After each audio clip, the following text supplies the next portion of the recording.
తనకు అడ్డు లేకుండా చేసుకోవాలని చెప్పినటువంటి తీవ్ర ప్రయత్నం చేశాడు. ఎవరిని రాజీనామా చేయించకుండానే వైఎస్ఆర్ కాంగ్రెస్ పార్టీ గుర్తు మీద, ఫ్యాన్ గుర్తు మీద గెలిచిన 23 మందిని యథాతథంగా ఎమ్మెల్యేలని తనలో కలుపుకుని కండువాలు కప్పి, వారిలో 4 ఫ్యాన్ గుర్తు మీద గెలిచిన వారికి సాక్షాత్తు గవర్నర్ దగ్గర మంత్రులుగా ప్రమాణ స్వీకారం చేయించినటువంటి గనుడాయన. ఇవాళ చంద్రబాబు నాయుడు గారు ఓ పెద్ద రాజకీయ ఆషాఢభూతి. నీతి చంద్రికలో పెద్ద కథలు ఉంటాయి, చూస్తే మా నీతి చంద్రిక చదువుకున్న పెద్దవాళ్ళకి అర్థం అవుద్ది. నమ్ముకున్న వాళ్ళని, గురువుల్ని మోసం చేసేవాడిని ఆషాఢభూతితో పోలుస్తారు. ఆ రోజు దేవశర్మను ఎట్టా అయితే ఆషాఢభూతి మోసం చేశాడో నమ్మకంగా, ఈయన చెప్పేవన్నీ కూడా శ్రీరంగ నీతులు చెప్తూ ఉంటాడు. నిన్న మొన్న చెప్తున్నాడు చంద్రబాబు నాయుడు గారు, అరే అబ్బాయి, ఎవడైనా సరే మన పార్టీలోకి రావాలంటే రాజీనామా చేసి రావాల్సిందే. ఏం రాజీనామా చేసావు? 2014 నుంచి 19 దాకా ఎంతమందితో రాజీనామా చేయించావు? ఎవరితో రాజీనామా చేయించావు? ఫోన్ అయిపోయింది. అరే నిన్న కాక మొన్న మీ అబ్బాయి కండువాలు కప్పాడు కదా వైసీపీ మేయర్లకి, కార్పొరేటర్లకి. ఇంకెవడెవడో మీ వాళ్ళే మీ పార్టీ ప్రెసిడెంట్లు కండువాలు కప్పారు కదా, వైజాగ్ కార్పొరేటర్లకి, బెజవాడ కార్పొరేటర్లకి, ఆడికి ఈడికి. వాళ్ళు రాజీనామా చేయక్కర్లేదా? ఏ పార్టీ మీద గెలిచారు? ఇండిపెండెంట్ గెలిచారా?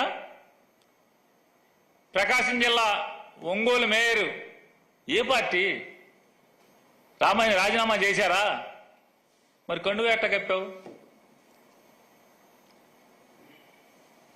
అంటే ఎంత తప్పుడు మాటలు మాట్లాడతాడో, అవకాశవాద రాజకీయాలు చేస్తాడో, చేసే పనులు తప్పుడు పనులు చేస్తూ చీకట్లో పగలు ఎంత నీతి వాక్యాలు మాట్లాడతాడో చంద్రబాబు నాయుడు గారు. ఇవన్నీ ఉదాహరణలే కదా, మన కళ్ళ కట్టినట్టు. పోనీ పాత ఎప్పుడో 2014, 19 లేకపోతే 2014 ముందో కాదు కదా ఇది. పట్టుమని నెల కూడా 30 రోజులు కూడా అవ్వలేదు, మాసం కూడా అవ్వలేదు కదా. మాసం కూడా అవ్వకుండా మళ్ళీ చెప్తాడు రాజీనామా చేయాల్సిందే. ఎవడన్నా రావాలంటే వాళ్ళకి క్యారెక్టర్ ఉండాలి అంట. దేనికి క్యారెక్టర్? ఈ ఒంగుళ్ళు దూకుళ్ళు దూకటాక క్యారెక్టర్. ఏం చేస్తావు వచ్చి వీళ్ళని తెచ్చుకుని?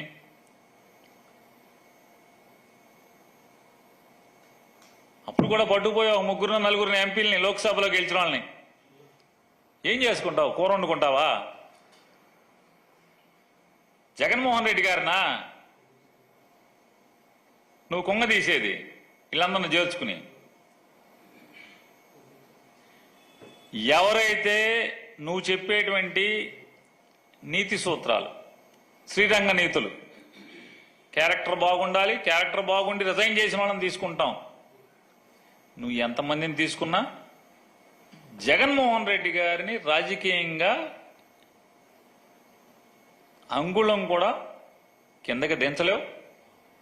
పదవులు ఉంటా ఉంటాయి, పోస్తా ఉంటాయి, పోతా ఉంటాయి. చంద్రబాబు నాయుడు ఓడిపోలేదా? ముఖ్యమంత్రిగా పోలేదా? ఓడిపోలేదా? ఎన్టీ రామారావు గారు ఓడిపోలేదా? ఎన్టీ రామారావు ప్రభుత్వం పడిపోలేదా? నీ ప్రభుత్వాలు పడిపోలేదా? 2004లో ఓడిపోయి 2009లో ఓడిపోలేదా చంద్రబాబు నాయుడు? ప్రభుత్వంలో పడినంత మాత్రాన రాజకీయంగా ఏం జరుగుతుంది? నువ్వు మళ్ళీ 14లో ముఖ్యమంత్రి అయ్యావుగా. ఏనాడైనా చంద్రబాబు నాయుడు ప్రభుత్వంలోకి రావాలంటే ఎవడొకరిని కలుపుకోవాల్సిందే. ఒంటరిగా అన్న జన్మలో ఎన్టీ రామారావు గారిని కుట్ర చేసేప్పుడు ఒంటరిగా చేయలేకపోయాడు, ఒంటరిగా పడేలా. ఎన్టీ రామారావు పిల్లల్ని, కొడుకుల్ని, కూతుళ్ళని, తోడళ్ళని వీళ్ళందరినీ కలుపుకునే ఆ రోజు ఎన్టీ రామారావు గారిని కుట్రతో పడేయగలిగావు. లేదా మళ్ళీ 99లో మళ్ళీ ఎన్నికల్లో వాజ్పేయి గారిని భుజం మీద కూర్చోబెట్టుకుని మెళ్ళ మీద కూర్చోబెట్టుకుని మళ్ళీ ప్రభుత్వంలోకి రాగలిగావు. మళ్ళీ 2014లో కూడా పవన్ కళ్యాణ్ గారి మెళ్ళ మీద మోడీ మెళ్ళ మీద ఎక్కే గవర్నమెంట్లోకి వచ్చావు. మళ్ళీ నిన్నగాక మొన్న కూడా అంతే కదా, మోడీ గారి మెళ్ళ మీద పవన్ కళ్యాణ్ మెళ్ళ మీద కూర్చునే కదా నువ్వు ఇప్పుడు ఊరేగుతున్నది. నీకు కావాలి ఎవడన్నా సాయం నువ్వు గెలవాలంటే. జగన్మోహన్ రెడ్డి గారికి జనం సాయం ఒకటే. ఈ ఒంగుళ్ళు దూగుళ్ళు బ్యాచి జంపు జిలానీలు ఎవడు అక్కర్లా జగన్మోహన్ రెడ్డి గారికి. జగన్మోహన్ రెడ్డి గారు తయారు చేసిన వాళ్లే నువ్వు ఎవరైతే కొనుక్కెళ్తున్నావో ఈ కొనుక్కెళ్లే మనుషులందరూ కూడా జగన్మోహన్ రెడ్డి గారు తయారు చేసిన మనుషులే తప్పితే ఇవాళ వారికి ఏ అర్హత ఉందని తీసుకెళ్తున్నావు? అర్హత లేకుండా ఎవరిని తీసుకెళ్తలేదు కదా. ఏ పదవి లేకుండా ఎవరిని తీసుకెళ్ళావా? పదవి ఉన్నోడిని తీసుకెళ్తావు. ఆ పదవి ఇచ్చినోడు ఎవడు? వీళ్ళకి జగన్మోహన్ రెడ్డి గారే కదా వాళ్ళకి పదవి ఇచ్చింది. కాబట్టి ఈ కొనుగోళ్లు రాజకీయాలు, తప్పుడు రాజకీయాలు జగన్మోహన్ రెడ్డి గారిని ఎక్కడా కూడా కొంగదీయలేవు. ఖచ్చితంగా 2029కి ప్రజలు ఏ రకంగా మీ మీద తిరుగుబాటు చేస్తారో చూద్దరు. కానీ ఎన్ని మోసాలు చేశారు, ఎన్ని హామీలు ఇచ్చి ఏ రకంగా ప్రజల్ని నట్టేట ముంచారు. అరచేతిలో వైకుంఠం చూపించి ప్రజలను ఇప్పుడు ఏం నాకిస్తున్నారో మీరందరూ ప్రజలు చూస్తున్నారు. ఊరుకుంటారా? కాబట్టి ఎంతమందిని మీరు తీసుకెళ్ళినా రాజీనామాలు ఎందుకు చేయిస్తున్నావో తెలీదా? ఆయన ఏమో సతీష్ ఎవరు? రేపు రాజ్యసభలోకి ఎవరి టికెట్లో వస్తున్నాడు, ఎందుకు వస్తున్నాడు, ఎలా వస్తున్నాడు కూర్చున్న విలేకరులందరికీ తెలుసు. నీ ముందు కూర్చున్న విలేకరులకు తెలుసు. లేదా ఢిల్లీలో వాళ్ళ ప్రెస్ మీట్లో 2 ఎంపీలు రాజీనామా చేస్తే ఆ రాజీనామా కవరేజ్ చేసిన విలేకరులందరికీ కూడా తెలుసు. ఈ సతీష్ ఎవడు? సతీష్ రేపు ఎవరు రాజ్యసభ సీట్లో ఖాళీకి వస్తున్నాడు? రాజేష్ ఎవడు? రాజేష్ ఎవడు రాజ్యసభ సీట్లోకి వస్తున్నాడు? 2028లో ఏం హామీలు ఇచ్చి ఏం చేసుకుంటున్నారు? అసలు ఈ రాజేష్ చరిత్ర ఏంటి? లేపు ఇంకో జయదేవ్ ఎట్టా వస్తాడు? ఇవన్నీ ఎవడ అమాయకుడు కాదు. పిల్లి దొంగతనంగా దూరి వంటింట్లో దూరి దొంగతనంగా కళ్ళు మూసుకుని పాలు తాగినంత మాత్రాన ఈ లోకం చూడలేదు, ఈ సమాజం చూడలేదు అనుకుంటే దాని పిచ్చితనం, ఆ పిల్లి పిచ్చితనం అది. కాబట్టి చంద్రబాబు నాయుడు ఎందుకు ఈ కొనుగోళ్లు డ్రామా చేస్తున్నాడు, ఈ రాజీనామాలు డ్రామా చేస్తున్నాడు? ఈ రాజీనామాల ద్వారా వచ్చేటువంటి ఖాళీల్లో ఏ కృష్ణుడిని పంపిస్తున్నావు? పంపించదమ్ముంటే జగన్మోహన్ రెడ్డి గారి లాగా చంద్రబాబు జన్మలో ఒక్క బీసీని రాజ్యసభకు పంపలా. జగన్మోహన్ రెడ్డి గారు 4 బీసీలను పంపించాడు, ఎస్సీని పంపించాడు. నువ్వు పంపించు. రేపు 2 ఖాళీ అవుతున్నాయి కదా, ఈ ఖాళీల్లో అదే సామాజిక వర్గాలను పంపించు. భారత రాజకీయ చరిత్రలో రాజ్యసభ పుట్టిన తర్వాత ఒక మత్స్యకారుడు రాజ్యసభలోకి అడుగుపెట్టాడంటే జగన్మోహన్ రెడ్డి గారి నిర్ణయంతో మాత్రమే అడుగుపెట్టాడు. నువ్వు పెట్టించు. ఇటువంటిదేమన్నా ఒకటి చేయి. ఎవడికి తెలీదు నీ రాజీనామాలు, నీ కొనుగోళ్లు, నీ అమ్మకాలు, ఈ తప్పు డ్రామాలు? నీకేం కర్మ కాలిందని? 164 మంది అంతమంది ఉన్నారు కదా, ఏం కర్మ కాలింది? ఏం కావాలి? ఎందుకు ఈ తప్పుడు రాజకీయాలు? చంద్రబాబు నాయుడు గారికి ఒకటే చెప్తున్నాం, ఖచ్చితంగా ఇప్పటికీ 3 మాసాలు గడిచిపోతున్నాయి. ప్రజలకు ఇచ్చిన హామీల్ని నెరవేర్చే దాని మీద ఏమాత్రం దృష్టి లేదు. కానీ ఈ అమ్మకాలు, కొనుగోళ్లు, ఈ తప్పుడు రాజకీయాలు, కుట్ర రాజకీయాలు, దీని మీద మాత్రమే ప్రత్యేకమైన పరిపాలన మీద దృష్టి లేదు, హామీల మీద దృష్టి లేదు, ప్రజల బాగోగుల మీద దృష్టి లేదు. ఏంటి అంటే ఉన్న మంత్రుల్లో లింగిలిటికమంట ఒక మంత్రి గారు అయిన దానికి కాని దానికి ఏదో ఒకటి వచ్చి వాగటం తప్పితే ఈ రాష్ట్రంలో ప్రతిరోజు ఎక్కడో అక్కడ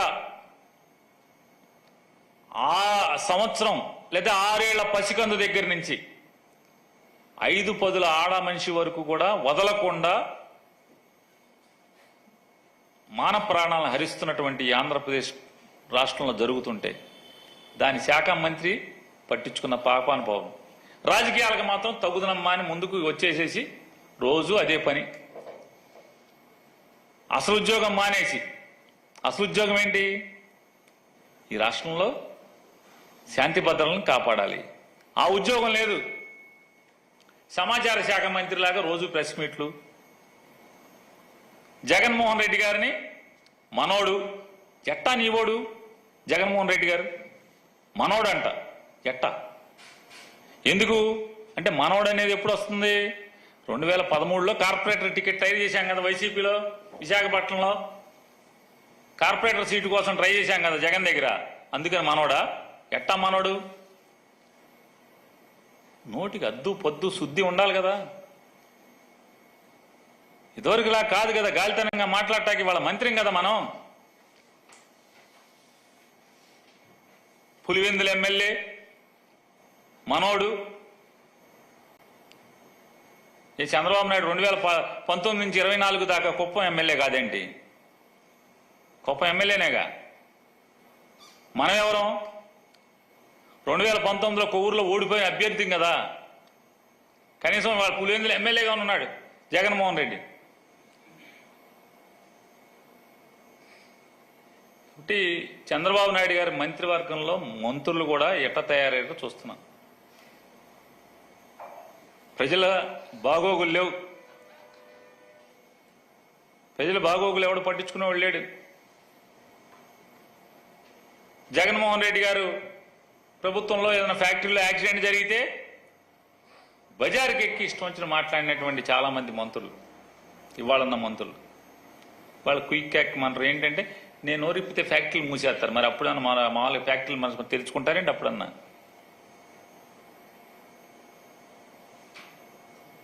ఇవాళ వీళ్ళు ప్రజలకి ఏమి చేసేది లేదు, ఈ రాష్ట్రానికి చేసేది లేదు. జగన్మోహన్ రెడ్డి కాలంలో ఏదైతే ఫ్యాక్టరీలకు వచ్చినాయో వాటిని ఓపెనింగ్లు చేసుకోవటం, జగన్మోహన్ రెడ్డి గారు మొదలుపెట్టి కొనసాగించుకోవటం, అవి మేము చేస్తున్నామని చెప్పుకోవటం తప్పితే ఈ రాష్ట్ర ప్రజల గురించి, ఈ రాష్ట్రం గురించి లేదు. కానీ ఈ తప్పుడు రాజకీయాలు, కొనుగోలు రాజకీయాలు,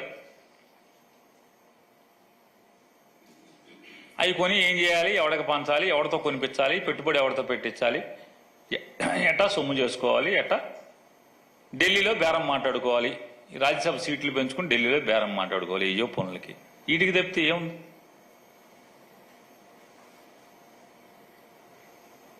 నీ ప్రతి రాజకీయ తప్పుడు ఆలోచనలకి వెనక ఏం జరుగుతుందో ఇవాళ ప్రపంచం అంతా చూస్తుంది.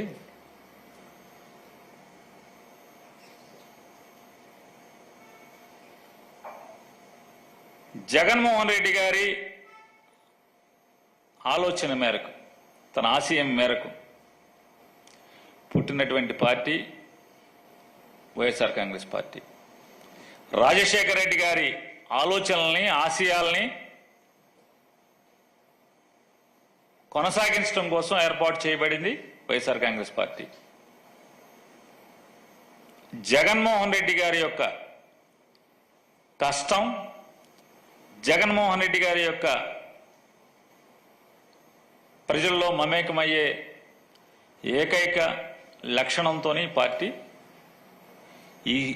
అంటే ప్రభుత్వం ఏర్పాటు చేయని, లేదా ప్రతిపక్షం 67 ఎమ్మెల్యేలతో ప్రతిపక్షంలో ఉండి ఏదున్నా వైఎస్ఆర్ కాంగ్రెస్ పార్టీ పడినా లేచినా జగన్తోనే. అది ఖచ్చితంగా రేపు 2029 కూడా జగన్మోహన్ రెడ్డి గారిని నమ్ముకునే ఈ పార్టీ